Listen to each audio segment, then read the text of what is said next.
Welcome, everybody. This is the February 27th regular meeting of the Mason County Commission. What's wrong? Oh, of the Mason County Commission. Let's see. Joe, would you do us the honor of leading us in the Pledge of Allegiance, please?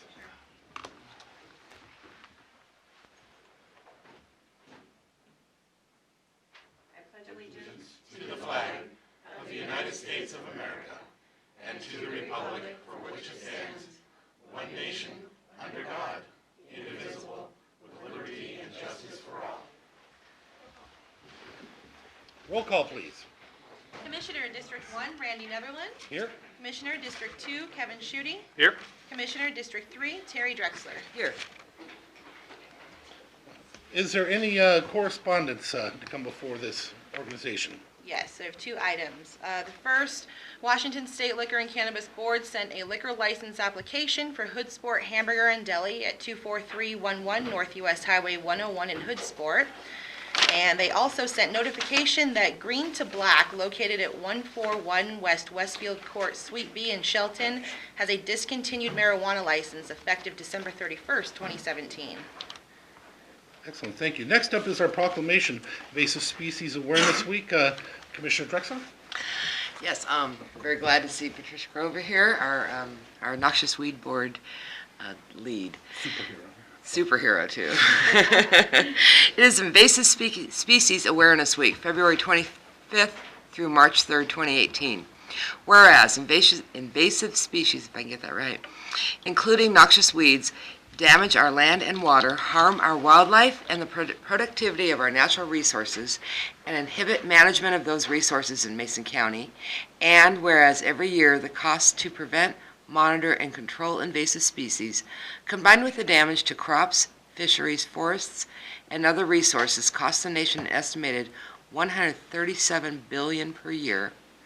And whereas invasive species are recognized as the second greatest threat to biodiversity worldwide after habitat destruction from human development, and whereas invasive species threaten the survival of native plants and animals and are a significant threat to almost half of the native species listed as federally endangered, including salmon, and whereas invasive species interfere with ecosystems by changing natural processes such as fire, water availability, and flooding, and whereas invasive species impede industry, threaten agriculture, endanger human health, and are becoming increasingly more difficult to prevent and control as a result of global commercialization and human travel, and whereas prevention is far less expensive than trying to remove species once they arrive, and an educated and aware public is highly effective at detecting introduced species early. Now, therefore, we, the Board of County Commissioners of Mason County, do hereby proclaim February 25th through March 3rd, 2018, as Invasive Species Awareness Week in Mason County, and encourage all people in Mason County to learn more about preventing invasive species by visiting https WISE, wise.wa.gov. That's wise.wa.gov. Thank you, Commissioner. Is there any other correspondence or organizational business to come before us today? Hearing none, we will move forward to item number 5, which is our open forum for citizen input. This is your opportunity to speak to the commissioners on any issue that you may have interest in explaining to us that is not on the agenda. We ask that if it's on the agenda that you wait until that specific time and you'll be given an opportunity to testify. If it is not on the agenda, this would be your opportunity to speak to us. Now, I'll say that 5 minutes per person is the maximum, but it's 15 minutes total, so we ask you instead of the 5 minutes just to be brief. With that being said, I will recognize you if you'll raise your hand. We'll ask you to come forward to the podium. And if you don't mind, tell us who you are and perhaps where you're from. And we will continue from there. Is there anybody who would like to speak from the public on an issue not on the agenda? Joe. Okay. She's new to this. She wants you to go first, so. You might be sorry about that. Tom's an old pro. He's Good evening, Commissioners. Tom Davis. I'm a Mason County resident in District 2. I'm here today to talk about what has been categorized as the chair's press release. And I want to make it clear that I have no objection to some of the content material, but I do have a concern. First of all, this is not a news release. This is more appropriately titled an editorial opinion, and I think that should have been the way that it was released. There is no news in this news release. It is all opinion. And the concern that I have is that it was signed not by Randy Netherland, the parent, but signed by Randy Netherland, the commissioner from District 1, which implies that there is some authorization to it, some weight to it. But actually, there is absolutely no weight to this. Nothing will happen out of this. This would be, and as you know, I often write to the paper and vent my frustration or whatever the concern is of the day. But in this, there is some inflammatory language.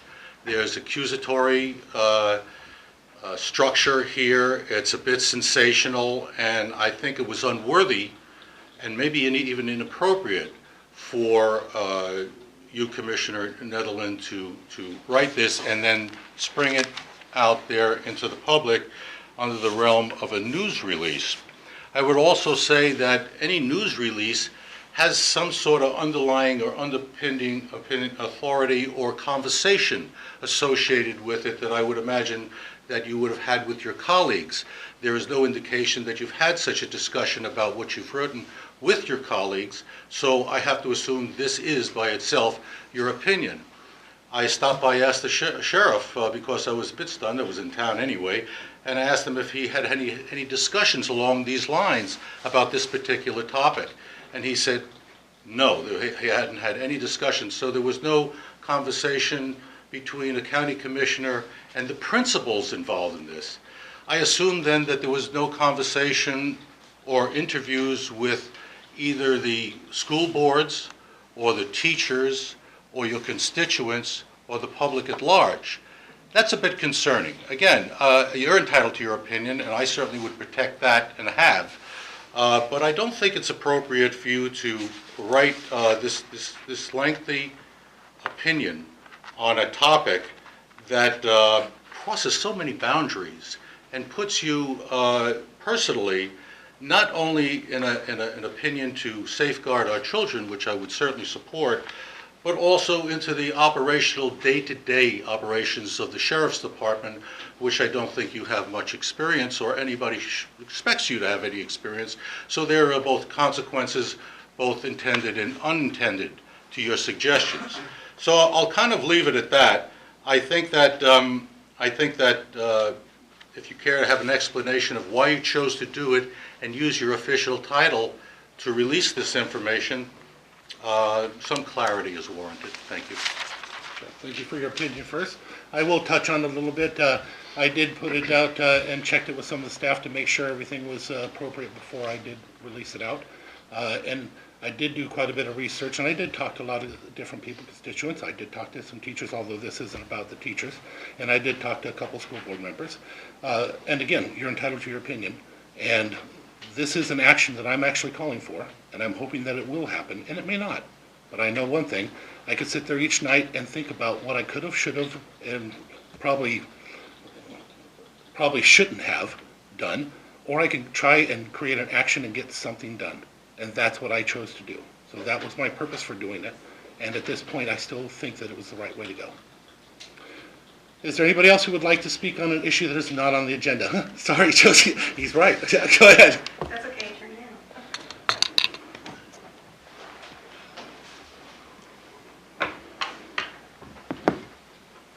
down.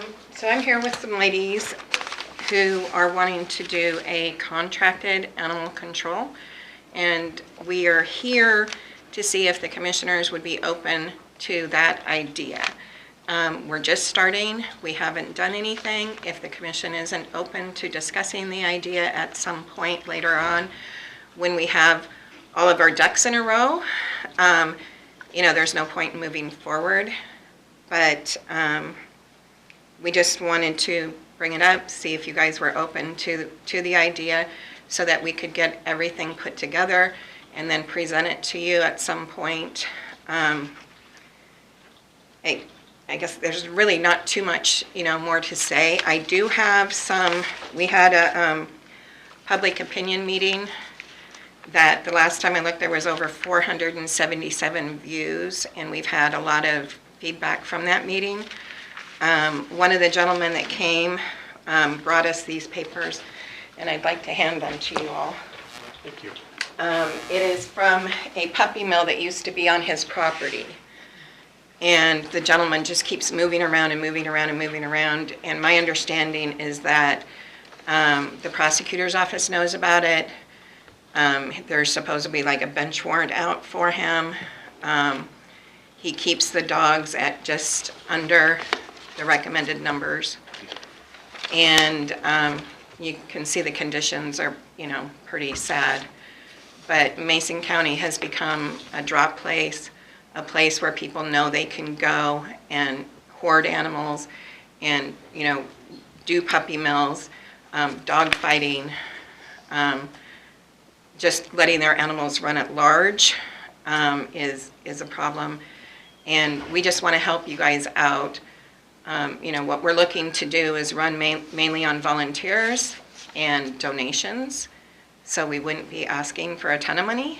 We might need a little bit, but not a ton.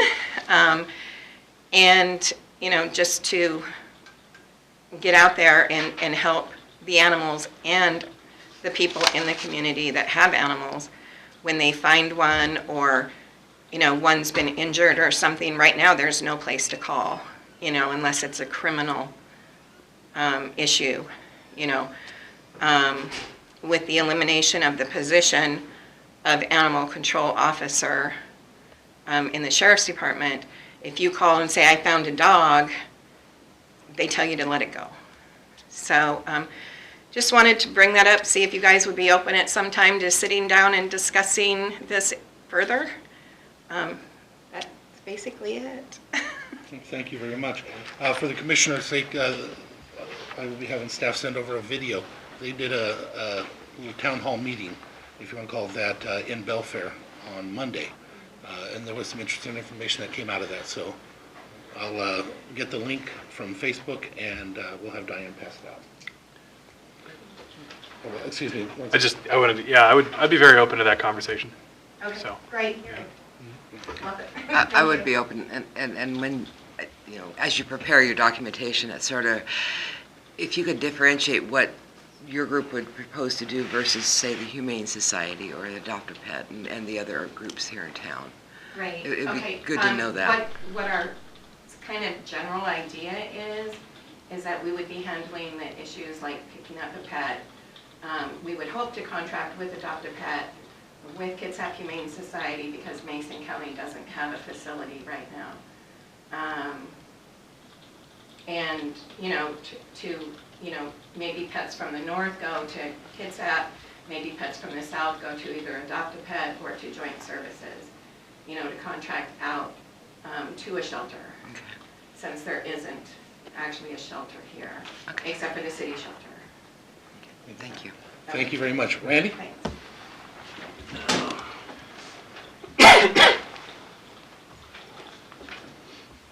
Sorry, old guy. I want to talk about Randy's statement. I read it today, and I'm not smart enough to know was it the right way to do it or the wrong way, but I very much support the concept. And from someone who doesn't know anything, I'm just an idiot in the community, it makes sense to me that, and from what I gather, these guys go into what they call soft targets. And so let's turn the school into a hard target. So I support what you said, and I did mention that to Alex a couple years ago, and I'm not going to put words in his mouth, but I think he's coming around to maybe that kind of a concept, based on what he said on the radio a few days ago. If someone goes in but my main issue of that is, if they go in and if they know that they may become a target themselves, my brain tells me that would be a deterrent. And I did talk to, actually a year ago, local law enforcement leader well, what do you think? Do you think that will be a deterrent? He said, yeah. Anyway, aside from that, here's my main point on that. Guy goes in Florida, shoots up the kids, comes out a celebrity. John Wilkes Booth is an American icon. John Hinckley is an American icon. So here's what I think. Media should do this voluntarily, which is this. Do not publish the identity of the shooter. Say, no one's going to know who you are, whatever, and at least for the paper, there's precedent for this. The Journal does not publish the identity of, say, children who get molested. To the Journal's shame, they used to, but they don't anymore. So I think it should not only be voluntary by the local media, I think it should be, I think you guys should consider passing legislation saying, making it illegal to publish identities and pictures of these people. Because I think some of them, that's their goal. Do their damage, get out. Now they're a celebrity. There's two ways to get notoriety in general. One is to create, which is do cool things, work hard, you make something cool. The other thing is to destroy. When you destroy something, that can give you notoriety. We need to take, in my opinion, we need to take that away from those guys. Thank you. Thank you, Randy. Is there anybody else who have any issues that is not on the agenda they would like to discuss tonight? Hearing none, we will move on to item number 6, which is the adoption of the agenda. Mr. Chair, I move approval of tonight's agenda as presented. I'll second. It's been moved and seconded for the adoption of tonight's agenda as presented. All in favor signify by saying aye. Aye. Motion carries. There are no minutes today. So next up is item number 8, which is the approval of the action agenda. All items listed under the action agenda may be enacted by one motion unless a commissioner or citizen requests an item be removed from the action agenda and considered as a separate item. After we'll read this, we'll give you an opportunity to ask a question if you have a question. That'll help you to make the decision whether or not to take it off. But if you don't mind, Commissioner Schutte, will you read item number 8.1, please? Commissioner Drexler, 8.2, and I will read 8.3. Item 8.1, approval of warrants and treasurer electronic remittances. Claims clearing fund warrant numbers 8054369 through 8054650 in the amount of $809,115.82, and that is also our total for this evening. Item 8.2, approval to set an additional hearing for March 20th, 2018 at 9:30 a.m. The first hearing having taken place February 20th, 2018, to review an ordinance to determine water adequacy per RCW 36.70.790 and RCW 36.70.795, which allows for the adoption of interim official controls as long as a public hearing is held within 60 days of adoption. Item number 8.3, approval of the personal services contract for mandatory evaluation services of the Federal Comprehensive Opioid Abuse Site-Based Program, COAP, with LGA Consulting, LLC. Now that this has been read to the public, are there any questions that you may have to help you decide whether or not to have it taken off for a separate vote? Hearing none, is there anybody who'd like any of the items taken off for a separate vote? Commissioners? No. Then I will entertain a motion. Mr. Chair, I move the approval of all three items on the action agenda. Second? It's been moved and seconded for the approval of all the items on the action agenda. All in favor signify by, there shouldn't be discussion. Any comments? No comments. All in favor signify by saying aye. Oh, you did? I just wanted to make one comment. I wanted to point out item 8.3. It was a late addition to the agenda, but an important one. This ties back to our federal grant that is 3-year grant, $300,000 grant from the federal government to do a comprehensive opioid study and programming in the county. We were one of, I believe, 10 communities in the nation to receive this grant. And so this is a tremendous opportunity for the county. And this is contracting for the evaluation piece of the work that's being done. And so look forward to seeing the results of that study and certainly the progress that I'm confident it'll make in the battle against the opioid crisis that we have going on. So just wanted to point those couple items out. Anything further? All in favor signify by saying aye. Aye. Aye. No opposed. Item number 9, department heads and elected officials. Do we have any department heads who would like to speak? Shake his head no. Anybody back there? Mr. Chair, Yes. at an invitation, if you prefer not to, I would like to request that we ask Patricia Grover to come to, since it is Invasive Species Week, to come talk a little bit about what the work is planned for this year in your world of noxious weed control. Hearing no objection, we are so invited. Thank you. Okay, kind of a surprise. So as the coordinator for the Mason County Noxious Weed Control Program, we have a charge under RCW to enforce the noxious weed laws in the state. Mason County is always what I call a little friendlier, kinder weed county.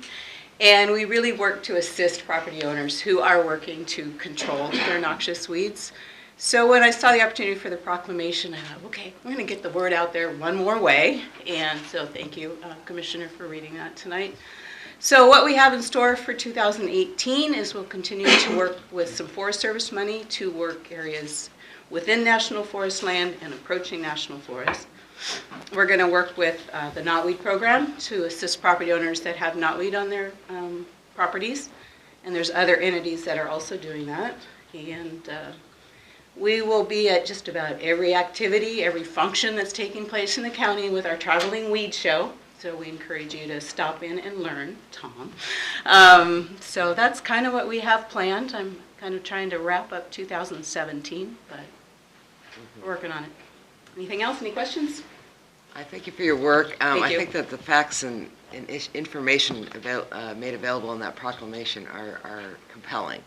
It is. And, you know, we here in Mason County and a lot of Western Washington have seen the effects when we look across the fields at the Scotch broom each year and how hard everybody tries to control that. But that's a perfect example of how it does change the ecosystem. My earlier career was a rare plant botanist. Uh-huh. So if that doesn't drive a person to keep the impacts of invasives away from a passion that you have, then nothing will. So just kind of following the passion. That does explain why you put such great effort into what you do. Yeah. Thank Because you. you do. Thank you. Appreciate that. Okay, Thank you very much for your work. Thank you. Any other department heads or elected officials? Hearing none, we'll move on. We have no hearings at this time, so board reports and calendars. Commissioner Schutte, will you go first, please? Commissioner Drexler second, and I will go last. Sure. So a couple items from last week to just go over before looking ahead to the next week. Had very successful mobile office hours up in Hoodsport at the library. Had about 14 folks come down from Lake Cushman and talking about a variety of code enforcement issues and some law enforcement issues. And so really happy to be able to get them connected with Dave Wyndham and Community Development. And so that we've made an effort, I think, in the past year to really reach out to homeowners associations and other groups like that, community groups, to go through the code enforcement process and talk about how they can be empowered to get things accomplished in their particular neighborhoods. And so very happy to be able to kind of get them in touch with Dave and get some things happening up there, as well as get them connected to the right people at the sheriff's office to help address some of the other concerns that they had. Also was able to attend the North Mason Chamber Gala. Great crowd as always up there, honoring some really dedicated, not only business owners in the community, but nonprofits and volunteers. And so just a great evening. And I'll say one of the things, and Commissioner Netherland, this will probably really tug at your heartstrings in particular, but a lot of talk this year about breaking down this invisible barrier between north and south in the county, and really talking about how we can all better partner together to get things accomplished for the county. And so, that's a message that I think is really resonating, in particular in the Belfair and North Mason communities. And so it was a good night to get out and be a part of that celebration of a chamber that's doing a lot of good work in the community.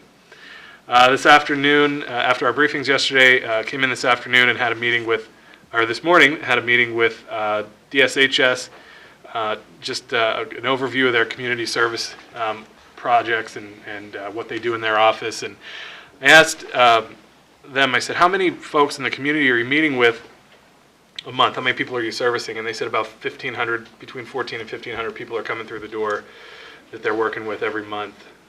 So as you kind of extrapolate that out over the year, and these are people coming in for TANF and other, vocational rehab and work source and all, just the variety of programs that DSHS offers up there. And so we were talking about some ways to help maybe get them a little bit additional support. Staffing there is a concern, as you can imagine. A lot of places are struggling with that, and talking about partnerships with kind of the community colleges and some other workforce development issues and that kind of thing. So really kind of a positive meeting. And then came back down here for a meeting with Lieutenant Adams from the Sheriff's Office. We had a conversation around derelict and hulk vehicles and getting some better ideas how to attack that problem that we have in the community as well. Looking ahead to next week, have Alliance for a Healthy South Sound meeting tomorrow, followed by Association of Counties Communications Committee meeting, and then Legislative Steering Committee as well this week. Then I'll be meeting with Andrea Roper from Congressman Kilmer's office. A lot of projects in the works, in particular, not only the sewer connector to PSIC, but also, as we've talked about a number of times in here, the flooding out in the Skokomish Valley, and how to continue to get federal support for that project out there, and hopefully get those folks some relief. As well as then a meeting later this week with North Mason Resources. And then my calendar tells me I have a dentist appointment on Friday, so that should be a fitting way to end the week, and then back here for briefings on Monday. Last week, following our regular meeting, I attended the Mason Transit Authority Board, and then Wednesday we had, I attended the Economic Development Council's annual meeting, and was very thankful. Oh, he's gone now. Our Community Services Director was the speaker, and that was a very good presentation on water availability and legal water availability here in Mason County and how we're addressing that. And then had a meeting of the Lewis Mason Thurston Area Agency on Aging. We did make an offer to and had it accepted to a new executive director. I can't announce the name until all the also-rans have been notified, but I'm very excited to finally have that one taken care of, and I look forward to welcoming our new director in the next month.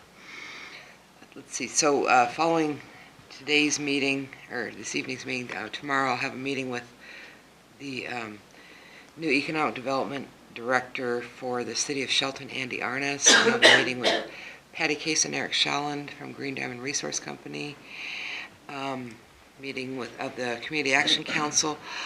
I would just put it out there, there's a chance I would be attending the Legislative Steering Committee of the Washington State Association of Counties Roundtable, and potentially a piece of the meeting, I'd like to hear the governor's discussion with the Legislative Steering Committee on Thursday, and that would be at 9 a.m. at the Capitol. And Commissioner Schutte represents Mason County at the Washington State Association of Counties Legislative Steering Committee, so I wanted to make that known. Those meetings are open to the public, but make that known that we could both be at the same meeting. Thursday, the 1st, also we have a first of a series of meetings of strategic planning for the Thurston Mason Behavioral Health Organization, putting up for the next 2 years. And then I also have a dentist appointment on Friday. I wonder if it's the same different dentist. Okay. Maybe, I guess. And then back here for briefings on. Well, I think everybody could probably rest assured that we won't be talking a whole lot. I was going to say, I'm wondering whether or not I should schedule any appointments after that. What has me nervous is I don't, and I don't want to jinx myself. That's usually the guy who gets a broken tooth. Says it. Thank you, Commissioner. I met with our staff from the Health Department and then our Department of Health and Taylor Shellfish in regard to some shellfish initiatives. Mason Transit Authority meeting, EDC annual luncheon. I had canvassing board for elections. Then we had the EDC hiring committee meeting. Then I had another canvassing board to certify the elections. We had a special meeting of the EDC. Had the hour-long conversation with Joe Mentor over the phone in regards to the same issues you guys were talking to him about as well. I sadly was not able to attend the gala. I wanted to really badly, but it was a choice matter of either doing that or my daughter's daddy-daughter dance. And I did choose my daughter for that one, and I think it was the right choice. But I will point out, in order to try and move those boundary issues, I did attend the South Mason County's Chamber of Commerce Gala, so I was there for that, and we are trying to bring it together at all times. We had our briefing, North Mason Community Voice, and an awards program this morning. I have a meeting that's in my calendar at the Yacht Club here in Shelton. Do you guys have any of that on yours? No. Okay, I can't tell you what it is because I don't know. It just says I have a meeting at the Yacht Club, so I will be there. North Mason Chamber of Commerce lunch in Mount Moriah. The Allen Community Association is meeting.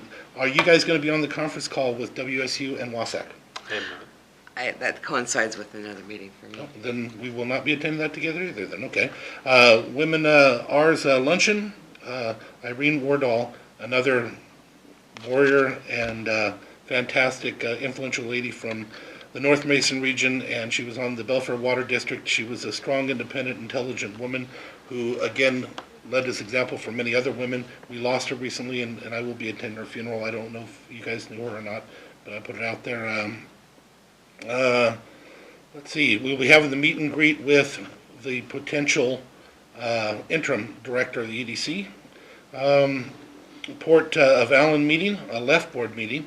I will also be meeting during the week with different members of the school boards that I'm reaching out to and dealing with a few of them now. And I do want to point out that for me, I understand that you don't like the way I did it, and that's fine. But, you know, we've had several instances in North Mason just this last week again. So for me, it was very simple. I'm looking for an answer. I try to come up with an answer. I try to put it forward the best way I can.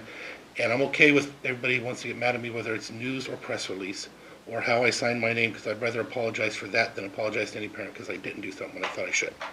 So I will live with my action on that. With that being said, that brings us back to our briefings on our regular meeting on Tuesdays. Anything further?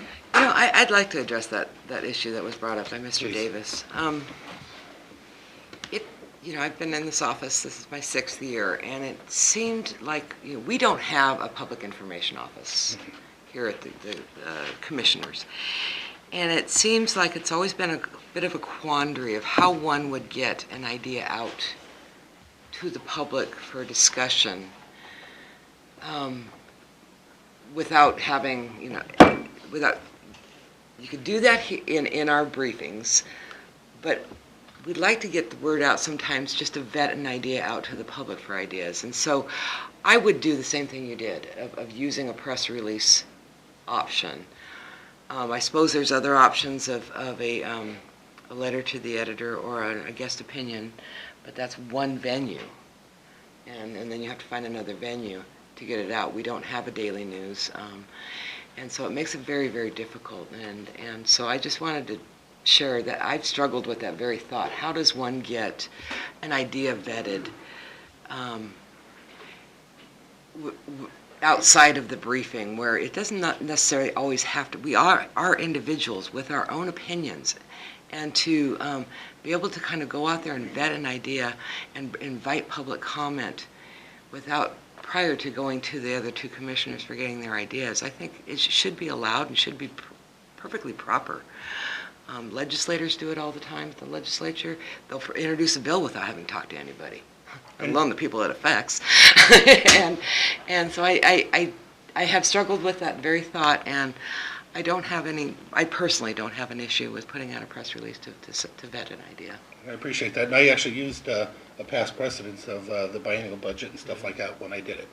I thought about it long and hard. I struggled with it as well. Greatly I did. I ran it through staff and asked if there's any pitfalls, anything I need to worry about on this, because I was very uncomfortable with it and shook when I was shaking when I pushed the button, because I know what's happening and even how some of these things will be construed, but it won't matter. In the long run, the idea is a call to bring people together and find out if we can have the conversation. And for me, I have to put out answers too. I can't just say we need to do it. I decided to look for what I thought would be the proper answer and include that in my press release or news release. People may disagree with it. We may disagree with each other completely, but I would rather put what I think my solution is in there than just my opinion. And that's what I went forward with. So, and hopefully we will have a much further conversation. I hope that what was said up there was wrong. I hope we actually get this done. It's too important not to, and if it's affordable, if we can do it. But again, that's something for another time.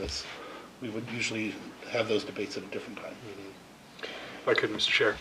So, yeah, I don't have a particular problem with, I mean, we can, semantics, news release, opinion editorial. I think, 6 of one, half dozen of the other. In terms of the techie stuff, I'll leave the journalists to that.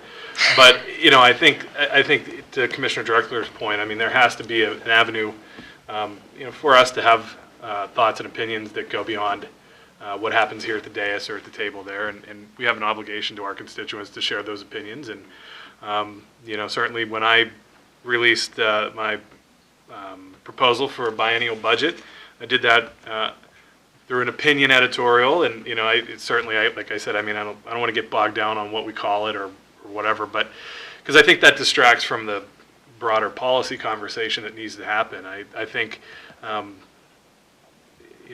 took a pretty cursory read of Commissioner Netherland's release today, and I certainly have some concerns about the policies put forward. I don't, and I want to have that further conversation, and so I think, I think we need to focus on that. And, I trust that ultimately, we're going to have, we're part of a three-legged stool. We're going to have that conversation with the law enforcement professionals in our county.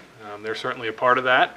We're also going to have it with the education professionals in our county. They're a part of that. This is a conversation that I think began, at least for me, last year. We had the situation at Hawkins last year that's well documented, and fortunately, we weren't.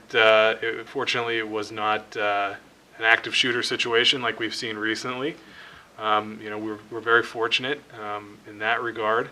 And so, I know over the fall there were a number of conversations between the school district and the sheriff's office on putting together a contract and some funding.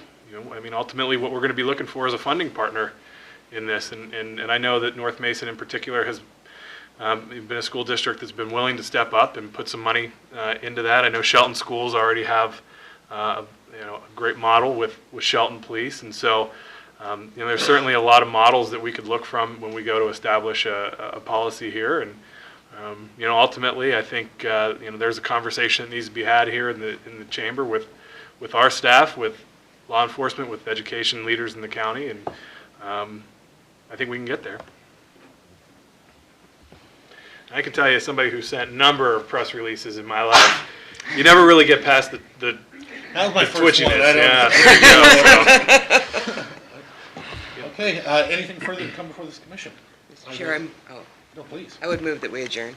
Second. Hearing no objection, we are adjourned.